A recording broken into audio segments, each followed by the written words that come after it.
The air in our bedroom hung heavy, thick with the scent of her lavender perfume and something sharper, something like guilt. I stood frozen, my fingers clutching the edge of our oak dresser, staring at the phone screen glowing in my hand. A single message, stark and cold. Meet me at the usual spot. 10 p.m. Don't tell him. It wasn't meant for my eyes, but there it was, searing itself into my brain. My wife Elise was in the shower, the water's rhythmic hiss masking the thunder of my heartbeat. I didn't know whether to scream or weep, so I just stood there, the world tilting under my feet. For weeks I'd felt it, a fracture in the rhythm of our marriage. Elise's late nights at the gallery, her distracted glances, the way her laughter felt like a performance. I'd chalked it up to stress, to her art exhibitions consuming her soul. She was a painter after all, her emotions bleeding onto canvases in violent reds and mournful blues. I told myself her distance was temporary, a phase. But the message on her phone, from a contact labeled only J, shattered that fragile excuse. My stomach churned, a mix of nausea and rage, as I set the phone back on her nightstand, exactly where she'd left it. The shower stopped. I forced my legs to move, retreating to the kitchen, where the hum of the fridge felt like a lifeline to normalcy. The room was dim, lit only by the faint glow of a street lamp filtering through the blinds. I poured myself a glass of water, my hands trembling so badly that droplets spilled onto the counter, pooling like tiny mirrors. I wanted to confront her, to demand answers, but fear clawed at me. What if she admitted it? What if she didn't? The uncertainty was a blade, twisting deeper with every second. Elise appeared in the doorway, wrapped in a towel, her dark hair dripping onto her shoulders. "You okay, Ben?" she asked, her voice soft but guarded, like she was testing the air between us. Her green eyes, usually so warm, seemed to flicker with something unreadable. "Yeah." I lied, my throat tight. "Just couldn't sleep." I took a sip of water, the cold liquid doing nothing to soothe the fire in my chest. I wanted to ask about Jay, about the usual spot, but the words stuck heavy as lead.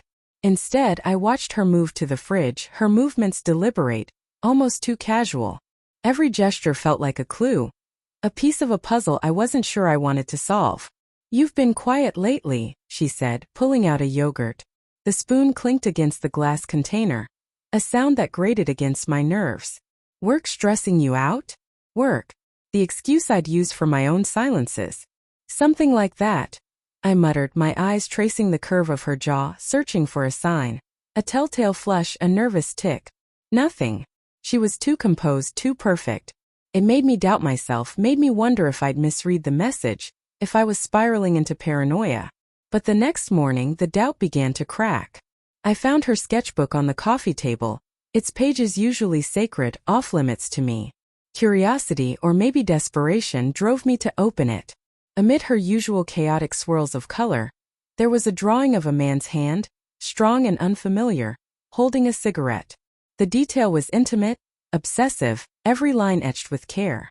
My hands weren't like that. I don't smoke. The realization hit like a punch. This wasn't a stranger's hand to her. It was someone she knew too well. I didn't confront her. Not yet. Instead, I started watching, waiting, collecting fragments of truth like shards of broken glass. Her phone buzzed more often now, always face down.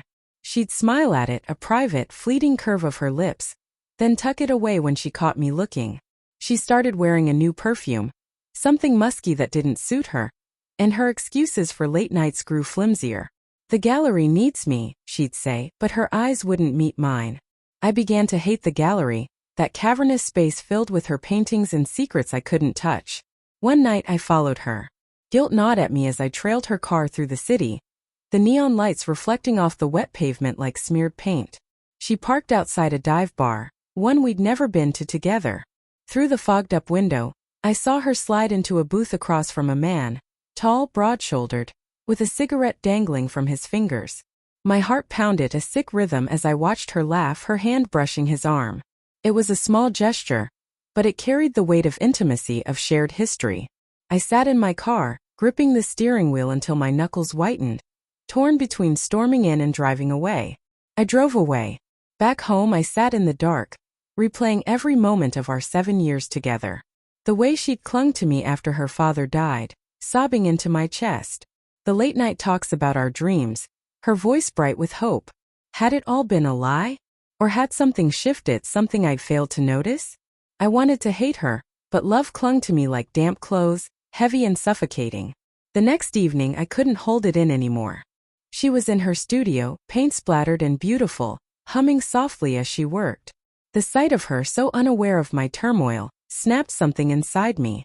"Who's Jay?" I asked, my voice low, trembling with barely restrained fury.